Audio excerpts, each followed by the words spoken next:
Why I advocate the Zeitgeist movement? That's pretty simple. It started out from an early age. I was 8 or 9 years old, and I saw that the world faced a lot of problems. I saw that the world is very flawed. And I started getting upset. I started getting really sad because every night I would see starving kids in Africa or in some part of the world, and I thought to myself, I know there's more. I know there's more people suffering. And I thought to myself, why is it like this? I don't know, because of people greed. So I'll get upset because one country will fight another country. One country might drop a big bomb and kill half other people. Blah blah blah blah blah blah blah blah. Talk about ignorance on a bigger scale. Talk about selfishness, greedy on a bigger scale of all. So my mom will comfort me by telling me, don't burden the world's problems on your back. You're one person. Worry about yourself. As I got older, many people kept telling me that. Sister, other family members, friends, people I didn't even know. Hey kid, don't worry about it. Worry about yourself. As I get older again, I realize that's pretty selfish. So I started researching in different ways of living and different options. And after many research, I stumbled across the Zeitgeist movement, which basically advocates a resource-based economy. Now, many people say that's impossible, but tell me, what is impossible?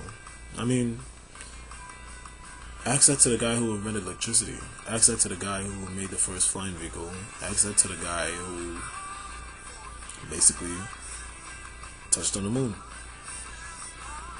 Hundreds of years ago, many of these things were thought to be impossible, so where are they now? They're here. They've improved. And they're getting better. The thing is, can it get any more better than this? Yes, it can. But if we continue this way, we're not going to see a future for anything to improve. So, upon the Zeitgeist movement, I learned about the resource-based economy, which basically is an economy where we live by abundance. And I never seen or heard of anyone mention it before. I'm sure it has in the history books, but as face-to-face, like a friend, family, stranger, I never seen anyone come up to me and talk to me about it. So I'm spreading the word. So, upon my spreading the word, I began to learn more and more and more about the movement, and that mankind can actually coexist with the environment, that mankind can live without money, that mankind can live without war, and that mankind can live without poverty and governments. Yeah, it's possible. Get enough people, and trust me, it could happen. It's not impossible. Nothing is impossible. So, the Zeitgeist movement. Be about it or don't have a future.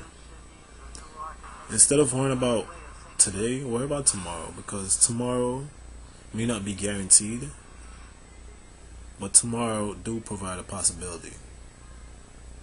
You understand what I'm coming from? So, don't live in the moment, because when you live in the moment, you fail to realize that there is a tomorrow, and you fail to realize that there's a next week, and you fail to realize that there's a next month if you're lucky, and the next year if you're really lucky. Life is short, so make it the best as you can, and that's not by living in the moment. It's not. It's by making better choices. So, look into the Zeitgeist movement. Start thinking more with your brain rather than what you hear. Start thinking about what you've been taught and really teach yourself. And just stop believing what you were taught to believe. Believe on your own. That's what I did. The Zeitgeist movement. The future is actually in your hands. Literally.